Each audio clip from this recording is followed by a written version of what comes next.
ዝማሬ መላእክትን ያሰማልን። ለዘማሬው መምህር ዲያቆን እንዳለ ዝማሬ መላእክትን ያሰማልን። ማን አያል ነው? እግዚአብሔር አያል ነው። ይኸው ዝናቡን አዝንቦልን ይኸው ምድርን በበረከት አትረፍርፏታል። እግዚአብሔር ክብር ምስጋና ለስሙ ይሁን። በድጋሚ መስክሩት እግዚአብሔርን። አንድ ምስክርነት ነግራችኋለሁ። ወንድማችን እዚህ ጋር ቅድም እጨጌ ዮሐንስ ለእኔ ያደረጉት ብዙ ነው አለ እና ጓደኛዬ ግን ያደረጉለት ነገር ድንቅ ነው አለ። ያው አሁን እውነት ለመናገር በበሽታ ያልተያዘ የለም። በዚህ አብዛኞች በዚህ በሽታ እየተሰቃዩ ይገኛሉ፣ በኩላሊት በሽታ ማለት ነው። እና ጓደኛዬ በጣም ለረጅም ጊዜ በኩላሊት በሽታ ይሰቃያል፣ በጣም ለረጅም ጊዜ እና በጣም የሚገርማችሁ በየቀኑ 800 ብር መድኃኒት ካልዋጠ መሽተናት አይችልም። እሱን ሲውጥ ነው የሚሸናው። እና መንገድ ላይ ተገናኝተን ለምንድን ነው አንተ ይህንን ትታ አንድ ጻድቅ ቅዱስ አባት አሉ እግዚአብሔር በዚህ ዘመን የሰጠን ባለመድኃኒት አሉ ብሎ ወደ ጻድቁ አባቴ ወደ እጨጌ ዮሐንስ እዚሁ መጥቶ በጣም የሚገርማችሁ በር ላይ ስላድኗቸዋል እና እሳቸው ጋር ልክ ተንበርክኮ እባክዎት ብሎ የልቡን እንባ ሲያነባ በሚገርማችሁ ሁኔታ ስንት ብር እያወጣ ነው የሚሸነው? 800 ብር የሚያወጣ መድኃኒት እየወሰደ ነው የሚሸነው። ያን ጊዜ በዛው ሰዓት በዛው ደቂቃ መሽናት ይቻላል። እግዚአብሔርን በእልልታ አመስግኑ። ይሄን ብቻ አይደለም፣ በጣም በሚገርማችሁ ሁኔታ ሄዶ ወደ ሐኪም ቤት ሲመረመር ማለት ነው አሁን የኩላሊት ጉዳይ አብቅቷል፣ ጻድቁ እጨጌ ዮሐንስን አመስግን ብሏታል። እግዚአብሔርን አመስግኑ። ይህንን ማን ሊያደርግ ይችላል? ከእግዚአብሔር ውጭ ማን ሊያደርግ ይችላል? ከቅዱሳኑ ውጭ የተወዳችሁ እግዚአብሔር ልጆች እነሱን ስለሰጠን እግዚአብሔር ክብር ምስጋና ለስሙ ይሁን። የቀደሙት እናታችን የቀዳሲያኑ ሉክ አምስቱ የቀዳሲያንን ሉክ ያመጡት የኔን ታሪኬን ለወጠች አድራሻ አትለውጥ ሰማይቷለች። ለእጨጌ ግን የጠየኳቸው ነገር አለ፣ እሱን ከፈጸሙልኝ ያልኩትን እፈጽማለሁ ብሏል። እግዚአብሔርን አመስግኑላቸው። ክብር ምስጋና ለአምላካችን ይሁን። ገና በጻድቁ አማካኝነት ይሰራል። በዚህ ቅዱስ ስፍራ ቦታ ላይ በእውነት ዕውራን እየመሩ ከካንሰር በሽታ ብዙዎች እየተላቀቁ ልጅ አጡ። በብራና በተሳለው ስላቸው በገድላቸው እየተሳለሙ ልጅ አጡ፣ ልጅ ያገኙበት ቅዱስ ስፍራ ነው። ይህንን ቅዱስ አባት ስለሰጠን በድጋሚ ክብር ምስጋና ለአምላካችን ይሁን። በመቀጠል የዕለቱን ትምህርት የሚያስተምሩን የምንወዳቸው የምናከብራቸው የጃቲ ኪዳነ ምሕረት ስብከተ ወንጌል ክፍል ኃላፊ የሆኑ ሊቀ ትጉሃን መምህር ተመስገን በመካከላችን ስለሚገኙ እሳቸው ትምህርቱን ያስተምሩናል። የዕለቱን የእግዚአብሔር ሰላም ከሁላችን ጋር ይሁን። ቀጥታ ወደ መምህራችን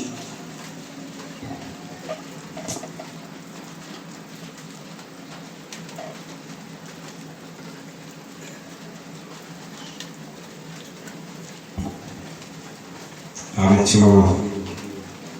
አንተ አባታችን በስመ አብ ወወልድ ወመንፈስ ቅዱስ አሐዱ አምላክ አሜን። ቅዱስ ቅዱስ ቅዱስ ተብለህ የምትመሰገን የፍጥረታት ሁሉ ባለቤት ቅዱስ አምላክ እግዚአብሔር ሆይ በበደላችን በኃጢአታችን በወደቅንና በባዘን ጊዜ ከሰማይ ወደ ምድር መጥተህ ያለ ዘር ብእሲ ቅድስት ከሆነችው ከድንግል ማርያም የተወለድክልን ዘሃሎ ወይሄሎ ዘመፃ ወካየ ይመጽእ ኢየሱስ ክርስቶስ ተብሎ የተነገረልን ቅዱስ አምላክ የመጣህ ቅዱስ አምላክ የምትመጣ ዓለሙን የምታሳልፍ ቅዱስ አምላክ ከእኛ ጋር ያለ እስከ ዓለም ፍጻሜ ድረስ ካከበርካቸው ከወደድካቸው ከመረጥካቸው ቅዱሳን ወዳጆች ጋር ኪዳንን ያደረግ አሁንም ደግሞ በዚህ ቅዱስ ስፍራ ላይ የመሰብሰባችን ኃይል የማረፋችን ሕይወት አንተ ቃል የተነሳ ያው ስለሚሆን ክብርና ምስጋና ዳሴና ምልኮት ላንተ ለአምላካችን ይሆን። ክቡር መምህራችን ወንድማችን መጋቤ ሃይማኖት የዚህ ታላቅ ደብር ዋና ጸሐፊ፣ ክቡራን እግዚአብሔርን እያገለገላችሁ ያላችሁ መምህራነ ወንጌል፣ ሌሊቱን በመላእክት ከተማ የዘላለም ሐሳቡን እናቀርባለን ብላችሁ እየዘመራችሁ ያላችሁ ሊቃውንት አባቶች፣ ወንድሞች፣ ዲያቆናት በከፋው ዘመን ላይ እግዚአብሔር የዘላለም ረፍት ነው ብላችሁ በዝማሬ እያገለገላችሁ ያላችሁ ወንድሞች ዘማሪያን፣ በእግዚአብሔር ሐሳብ ለእግዚአብሔር ተለይተናል ብላችሁ ቅድስት ቤተ ክርስቲያን የምታገለግሉ የሰንበት ትምህርት ቤት ፍሬዎች፣ እንደዚሁም የሰበካ ጉባኤ አባላት እግዚአብሔር መኖሪያችን፣ ምግባችን፣ ማረፊያችን ነው ብላችሁ የተሰበሰባችሁ አባቶች፣ እህቶች፣ ሕፃናት ጭምር በጌታችን በኢየሱስ ክርስቶስ ሰላም እንደምን አደራችሁ? እንደምን አደራችሁ? እንግዲህ የዝናቡ ሁኔታ ሰዓቱን እስከዚህ አድርሶታል ማለት ነው። ማን ከሁላችን ጋር ይሁን? እንደምን አረፈዳችሁ? ቅድም ፕሮግራም መሪው እንግዲህ ያው ማርፈዴን በደንብ ሸንቦታ ጎታለዋል። እውነት ነው፣ አርፈጃለሁ። እግዚአብሔር በሚያውቀው 12 ሰዓት ከምናምን ነው ከሰፈር የተነሳው። ነገር ግን የምታውቁት ነው የትራንስፖርቱ ሁኔታ። በዛ ላይ ዝናብ ሲደመር እኩል ሆናል። አሁን የመጣው ውጤት መጥቷል። ከዚህ በኋላ ያለውን የድንግል ማርያም ልጅ ኢየሱስ ክርስቶስ እንዲናገረንና ጊዜውን በአግባብ እንድንጠቀምበት የእመቤታችን አማላጅነት የቅዱሳን አባቶቻችን ነቢያት፣ ጻድቃን ክብራቸውና ጸጋቸው ከሁላችን ጋር ይሆን። አቤቱ አንተ በሉ እስኪ አባታችን ነህ። አቤቱ አንተ አባታችን ነህ። ድምፃችሁ ብርዱ ይዞት መሰለኝ በጣም ነው ድክም ያለው። አቤቱ አንተ አባታችን ነህ። ምናችን ነህ? ምናችን ወገኖቼ፣ እግዚአብሔር ምናችን ነው። ሁላችሁም አስምሩበት። እግዚአብሔር ምናችን ነው። በጣም በከፋ ሁኔታ ላይ ያለን እንደው በብዙ ወጀብ ውስጥም የምናልፍ ሰዎች፣ እንደው በብዙ ስክክል ያለ ነገርም እንደው በስቷል የምንል ሰዎች አቤቱ አንተ ምናችን ነህ? አባታችን ነህ። በነቢዩ ኢሳይያስ ትምህርት በምዕራፍ 64 ቁጥር 8 ላይ የሚገኝ መለኮታዊ ቃል ነቢዩ ኢሳይያስ አቤት ነቢያት ከተባሉት ታላላቅ ነቢያት መካከል አንዱ ነቢይ ነው። እነሆ ድንግል በድንግልና ጸንሳ በድንግልና መድኃኒት ልጅዋን ትወልዳለች። እነሆ ድንግል የምትወልደው የዓለሙ መድህን ነው። እነሆ ድንግል የምትወልደው የዲያብሎስን ሥራ የሚያፈርስ ነው። እነሆ ድንግል የምትወልደው ጨለማውን ወደ ብርሃን የሚቀይር ነው። እነሆ ድንግል የወለደችው የጠፋና የተሰበረውን ሰው ነፃ የሚያወጣ ነው ብሎ የተስፋ ቃል ተመልቶ በመንፈስ ቅዱስ ኃይል የእግዚአብሔር አገልጋይ የሆነ ነው። በረከቱ ከሁላችን ጋር ትሁንልን። እግዚአብሔር ያከበራቸውን ማክበር፣ እግዚአብሔር የወደዳቸውን መውደድ፣ እግዚአብሔር የመረጣቸውን መስማት፣ እግዚአብሔር የለያቸውን ማክበር ቤተ ክርስቲያናዊ አውድ መጽሐፍ ቅዱሳዊ መሰረት ስለሆነ ከፍ አድርጋችሁ ያከበራቸውን እግዚአብሔርን አመስግኑላቸው። እግዚአብሔር ክብርና ምስጋና ይገባዋል። ከፍ አድርጋችሁ አመስግኑ። እግዚአብሔር የተመሰገነ ይሁን። ይህ ነቢዩ ኢሳይያስ ምን አለ? እግዚአብሔር በምድሪቱ ላይ አባት የሌላቸው ልጆች ይመስል እያለቀሱ ተሰብረው ሰይጣን እያመለኩ በብዙ ስቃይ ውስጥ ሆነው እያነከሰች ላለች ልባቸው እስከ መቼ ድረስ ልባችሁ ያነክሳል? እስከ መቼ ድረስ በዲያብሎስ ታሰራላችሁ? እስከ መቼ ድረስም ደግሞ እምነት ያለ የሚመስል በሕይወታችሁ እምነት አልባ ትሆናላችሁ? እስከ መቼ ድረስ አሳዳጅ ሕይወት ትኖራላችሁ? እስከ መቼ ድረስ የሐሰት ጎዳና ትከተላላችሁ? ሲል አምላካቸውን ለዘነጉ ሰዎች አባታቸው እንደሆነ የመሰክርላቸው ዘንድ አቤቱ አንተ አባታችን ነህ ብሎ ማስተማር ግድ ሆነበት ማለት። አቤቱ አንተ ዛሬም ለዚች ለሀገራችን አቤቱ አንተ አምላካችን ነህ፣ አባታችን ነህ፣ መኖሪያችን ነህ፣ ነፃ የምታወጣን አንተ ነህ ብለን ለልባችን ካልነገር ልባችንን በቄጤማ እየተሰባበረች እየወደቀች ያለችበት ሰከንድ ላይ ነው ያለነው ወገኖች። ዛሬም ክፋቱን ይዘነዋል። ትላንትናን ሰራ እንደነበረው ክፋትና ማንነት እየተመላለስን ነው። የሰው ልጅ ግን በየምድረ በዳው ላይ እየወደቀ በየምድረ በዳው ላይ እየተሰበረ በየምድረ በዳው ላይ ሬሳው ሁሉ ወድቆ አዋፋት እየተመገቡት ነው ያለው። አቤቱ እየሆነ ካለው ጉዳይ አንተ አባታችን ነው። አቤቱ አሁን ከተቃጣው መቅሰፍ ልታድነን የምትችል አቤቱ አንተ አባታችን ነህ።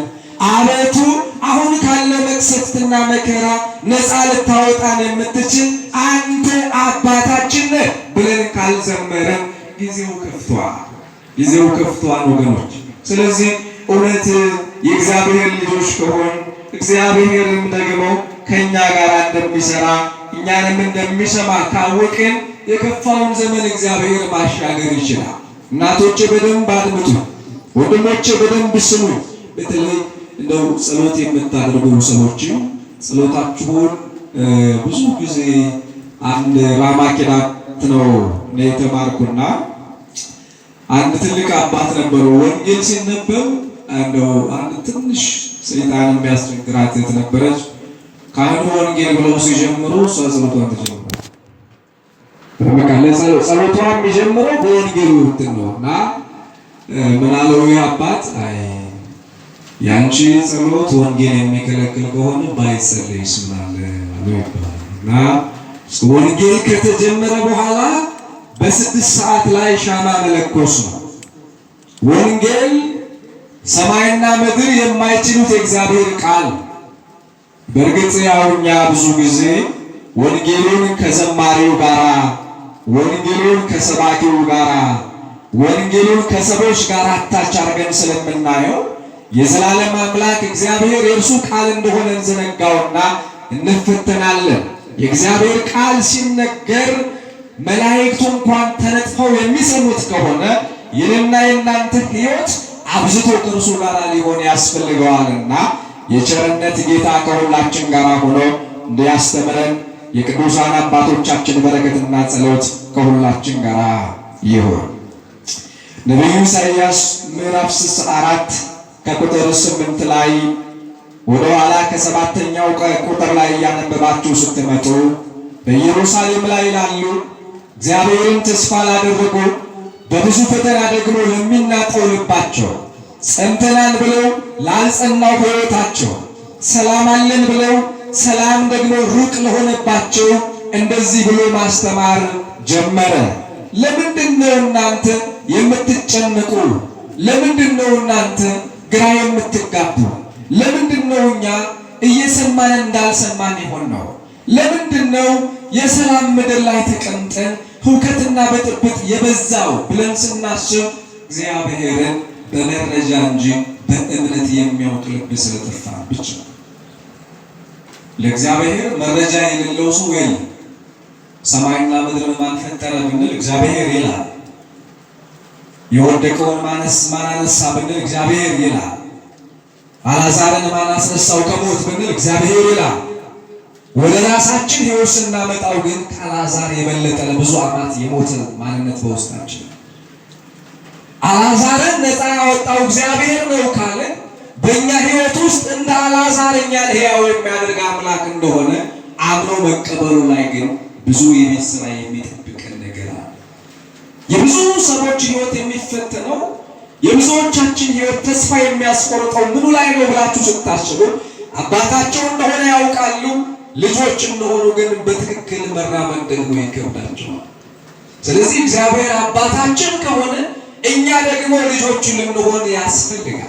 በምንድነው ልጆቹ የምንሆነው? አባታችን የሆነውስ እንዴት ነው? እስከዚያው መጻውን ሊያውሰይ ተወክሎ ወደ ገዛ ወገኖቹ ሄደ። የገዛ ወገኖቹ ግን ከድንግል ማርያም እንደተወለደ በቀራንዮ ላይ ደሙን እንዳፈሰሰ ሥጋውን እንደቆረሰ አምነው የሚቀበል ልብ ከነሱ ራቀባቸው። ዮሐንስ ወንጌል ምዕራፍ 1 ቁጥር 11 ላይ ወደ ራሱ ወገን ሄደ፣ ወደ እስራኤል ተገለጠ፣ በበረትም ተወለደ፣ በግርግም ታየ።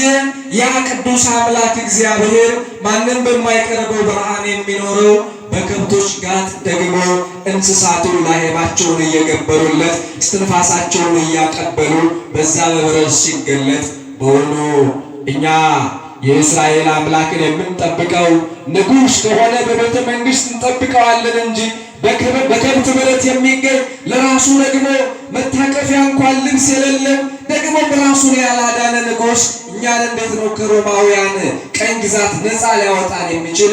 ይህንን አናምንም፣ አንቀበልም። እንዲህ አይነት ንጉሥም አያስፈልገንም አሉት።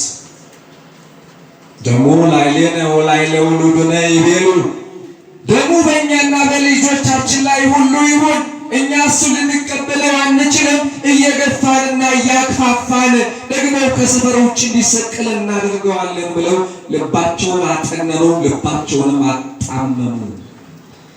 ዝቅልና የአብርሃም ልጆች የቤተ ክርስቲያን ልጆችን ደግሞ ሲተረጉማቸው ለተቀበሉ ከድንግል ማርያም በቅቶ እንደተወለደ ለሚያምኑ መስቀሉን ደግሞ ለነሱ ዋጋ እንደከፈለላቸው የሾህ አክሊል እንደደፋላቸው ቅዱሳንን እንዳከበረላቸው የወደቀውን እንዳነሳ ጨለማውን ወደ ብርሃን እንደገለጠ ደሙን አፍስሶ ነፃ እንዳወጣቸው ለሚያምኑ እነሱ የእግዚአብሔር ልጆች ይባሉ ዘንድ ስልጣንን ሰጣቸው ተብሎ ተጽፏል። ለዚህ ነው የእግዚአብሔር ልጆች ናቸው እርሱም አባታችን ነው ብለን የምንዘምረው። ክብርና ምስጋና ስልጣን ለሰጠን ልጆቹ እንድንሆን መንግስቱን ሊያወርሰን የቅዱስ ዮሐንስ ወዳጆች እንድንሆን የቅድስት አርሴማ ወዳጆች እንድንሆን የወንጌሉ ደግሞ የጥቅም ጎዳና ሰማያዊ ርስት እንደሆነ እንድናውቅ ለጠራን አምላካችን ይሁን። እግዚአብሔርን ከፍ አድርጋችሁ አመስግኑት ወገኖች። እኛ ላይገባን ይችል ይሆናል፣ እኛ ላንረዳ እንችል ይሆናል፣ እኛ ላናምነው ላናውቀው እንችል ይሆናል እንጂ ለእኛ የተሰጠው ከአእምሮ በላይ ነበር። ወገኖች እዚህ ቤት ላይ መጥቶ የማይፈወስ ያልተፈወሰ አይኖርም። ስሙን ጠርቶ ከፍ ያላለ አይኖርም። ቅዱስ ሥጋውን በልቶ ያልተፈወሰ አይኖርም። ክቡር ደሙን ጠጥቶ ነፃ የማይወጣ አይኖርም። እግዚአብሔርን ስሙን ጠርቶ ወደ ገዳማቱ ተጉዞ እግዚአብሔር የዘላለም አምላክ ነው ብሎ ያፈረ ማንም የለም። ስምህን የጠራ ይድናል ተብሎ በቅዱስ መጽሐፍ ተጽፏል። ስሙን የጠራ ሁሉም ትውልድ እንደሚድን ቅዱስ መጽሐፍ ምስክር ነው። ስለዚህ ነቢዩ ኢሳይያስ ምን አለ? በስሙ ለሚያምኑ መከራውን ተስፋ አድርገው መስቀሉን እየተረኩ ቅዱስ ሥጋውን እየበሉ ክቡር ደሙን እየጠጡ እነርሱ ደግሞ የእግዚአብሔር ልጆች ባሉ ዘንድ ስልጣንን ሰጣቸው ካለ በኋላ ስምህን የሚጠራ አንተንም ሊይዝ ደግሞ የሚያስብ የለም። ፊትህንም ከኛ ደግሞ ሰውረሃል፣ በኃጢአታችንም ደግሞ አጥፍተኸናልና ይላል ወደኋላ። ስምህን የሚጠራ ምክንያቱም አንተን እያለ ሌላ ጣዖት የሚያመልክ ስላለ ተፋቀሩ በበይናቲክሙ ንበሩ ደግሞ በመንግሥቱ ተብሎ እንደተጻፈ የፍቅር ማንነት እግዚአብሔርን ተስፋ የሚያደርግ ልብ ከአንተ ደግሞ ልጆች ጠፍቷልና እስራኤል እግዚአብሔር እያለ በምድረ በዳ ላይ መዘሞት ጀመረች። መዘሞት እግዚአብሔር እያለ ጣዖት የሚያመልኩ ሰዎች ዝሙት ነው ይሄ፣ ዝሙት ነው ይሄ።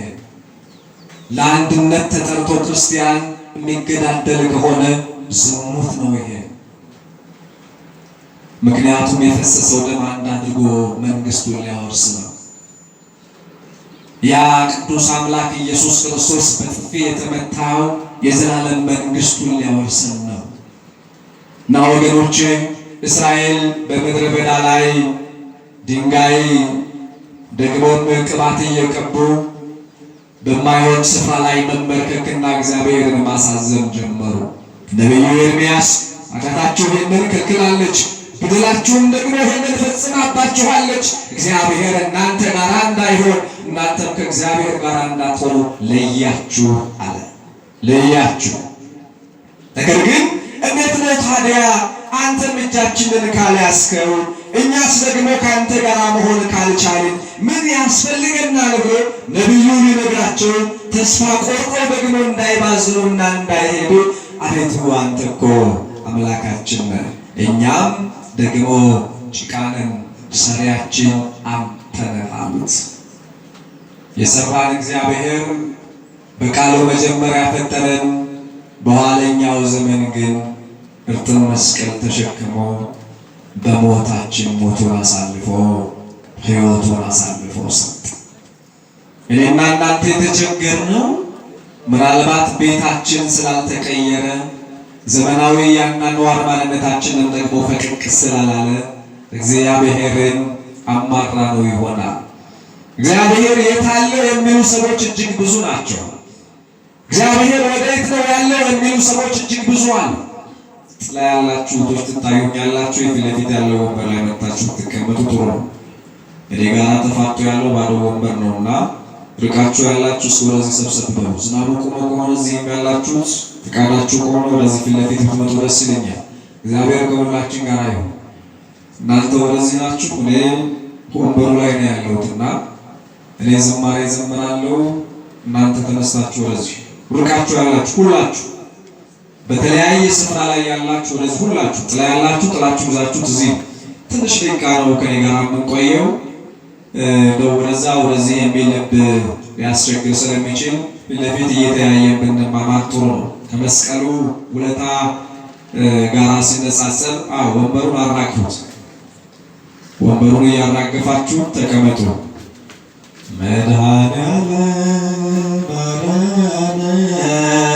በማይሻር ቃሉ ይሄ የመምጫ ዝማሬ ነው። መድኃኔዓለም አዳነን በማይሻር ቃሉ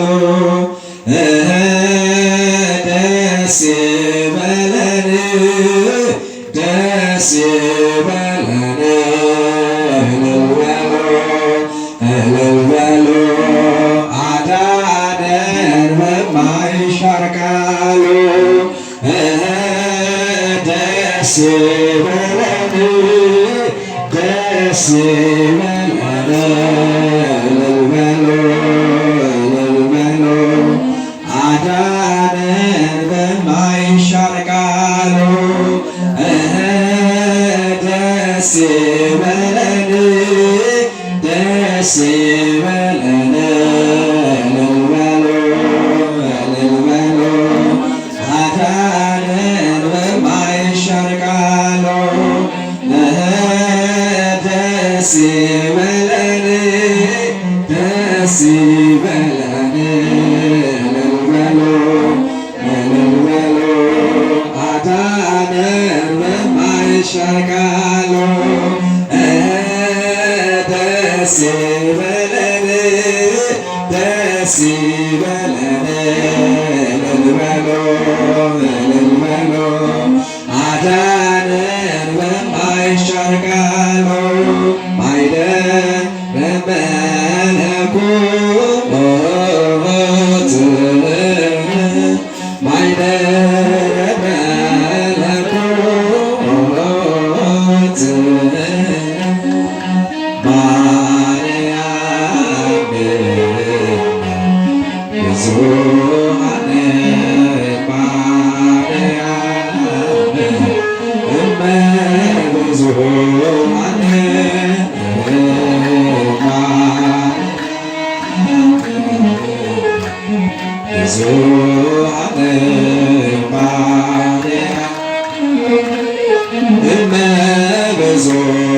ብዙኃን ማኅደረ መለኮት ማኅደረ መለኮት ማርያም እመብዙኃን ናቸው። እስኪ እመብዙኃን ማርያም እመብዙኃን አይሰማም እኮ ለምሳሌ እመብዙኃን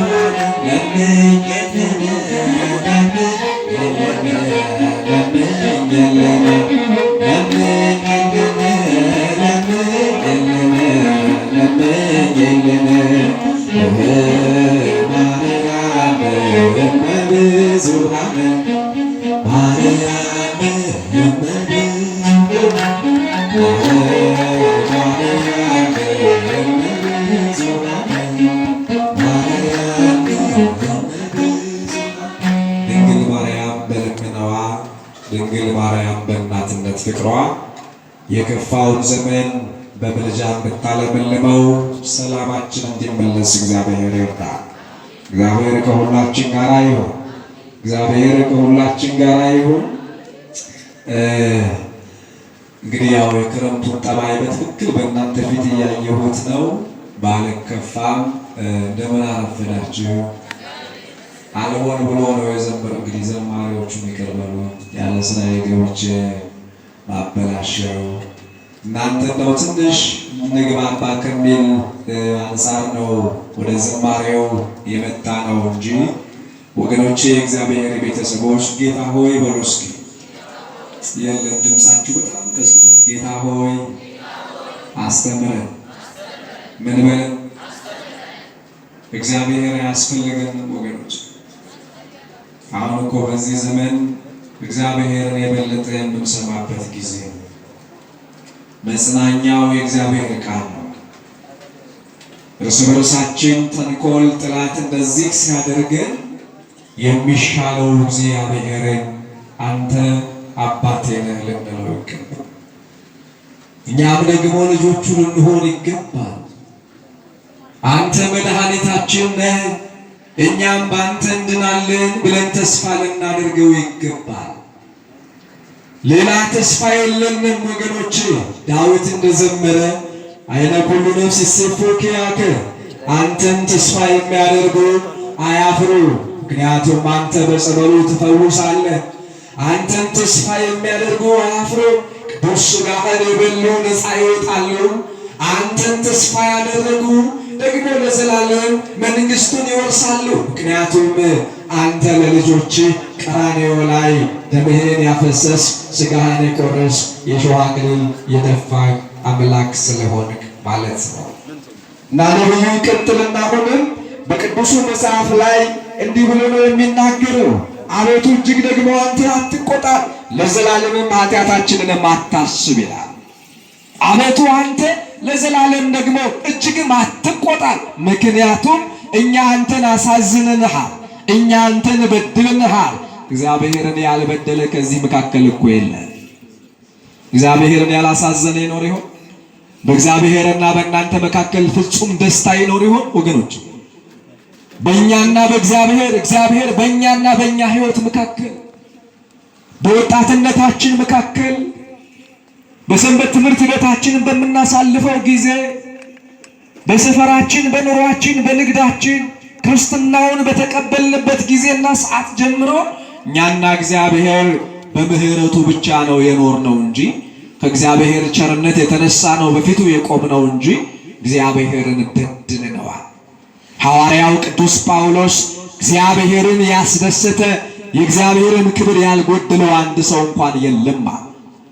ሮሜ ምዕራፍ 3 ቁጥር 23 ላይ ሁሉም እግዚአብሔርን አሳዝኖታል። ስለዚህ እንደ ነቢዩ እንደ ኢሳይያስ አቤቱ እጅግ አትቆጣ፣ ለዘላለም ኃጢአታችንንም አታስብብልን ነው ይገባል። ክብር ይግባቸዋል አባቶቻችን በከመ ምሕረትከ አምላክነ ወአኮ በከመ አበሳነ ብለው ዘመሩልን በቅዳሴው ላይ።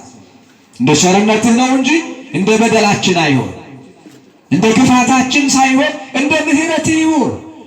አንተ እንደ ጠራህን እንጂ እኛ እንደምናደርገው አይሁን። አንተ ለእኛ ስትል ስላፈሰስከው ደም በምሕረት ተመልከተን እንጂ እንደ እንደው በእውነቱ አሁን ማን ይቆማል? እንደው ከኛ ጀምሮ እንደው ከሁላችሁ ጀምሮ በእግዚአብሔር ፊት ላይ ማናችንስ ይሆን እግዚአብሔርን አስደስቶ ያለ? እንደው በማርያም ይኖር ይሆን ወገኖች? እግዚአብሔርን ከመቅደሱ ጀምረን ከመሐይለቱ እስከ ቅኔ መሐይለቱ አልፈን እስከ ሁሉ ነገር አልፈን ስንሄድ ወደ ሕዝቡም ከላይ እስከ ታች ስንወርድ ከአዋቂ እስከ ትንሹ ከትንሹ እስከ ትልቁ ስንመጣ እግዚአብሔር በምህረቱ ነው ሸፍኖን ያለው። እግዚአብሔር በቸርነቱ ነው ሸፍኖን ያለው። ስለዚህ እግዚአብሔር ቸርነቱን ካበዛልን፣ እግዚአብሔር ምህረቱን ካበዛልን፣ እግዚአብሔር ፍቅሩን ካበዛልን፣ እግዚአብሔር እንደዚህ ከታደገን አቤቱ ደግሞ አንተ በምህረት ጠብቀን ልንለው ይገባል። የበለጠ ደግሞ እኛ በፍቅሩ ልንሳብና ልንከተለው ይገባል። ምን እንዳደረገ ታውቃላችሁ? በነቢዩ ኢሳይያስ ምዕራፍ 53 ቁጥር 1 ላይ እስኪ መጽሐፍ ቅዱሳችሁን አውጡ። አገር ሰላም ነው? እንደምን ዋላችሁ? እንደምን ዋላችሁ? እንደምን አረፈዳችሁ? እግዚአብሔር ከሁላችን ጋር ይሁን። ስለዚህ አባታችን ነው ያልንበት ምክንያት የመጀመሪያው በመስቀል ላይ ደሙን ያፈሰሰ ስለሆነ ነው። ደሙን ያፈሰሰ ስለሆነ ነው። ምናልባት ለጻድቅ ሰው ሊያፈስ የሚችል ምናልባትም ለባለጸጋ ፍቅሩን ሊገልጥ የሚችል ሰው ሊኖር ይችል ይሆናል። ገና ኃጢአተኞች ሳለን ገና እግዚአብሔርን አሳዝነን ባለ ሰዓት ገና በብዙ ሁኔታ ላይ በእግዚአብሔር ፊት ላይ ጽድቃችን ደግሞ እንደ መርገም ጨርቅ በነበረ ጊዜ እግዚአብሔር ለኃጢአተኞቹ ለኔና ለናንተ ክቡር ደሙ ፈሰሰ። ያነጽሐነ እምኩሉ ኃጣውኢነ የጌታችን የመድኃኒታችን የኢየሱስ ክርስቶስ ክቡር ደም ከኃጢአት ሁሉ ያነጻናል፣ አዲስ ፍጥረትም ያደርገናል ተብሎ ተጽፏል። እግዚአብሔር አባታችን ነው ስንል ደሙን ዋጋ ከፍሎ ስጋውን ቆርሶ ልጆቹ ያደረገን ስለሆነ ነው። ስለዚህ ነቢዩ ኢሳይያስ አንተ አባታችን እያለ የሚዘምረው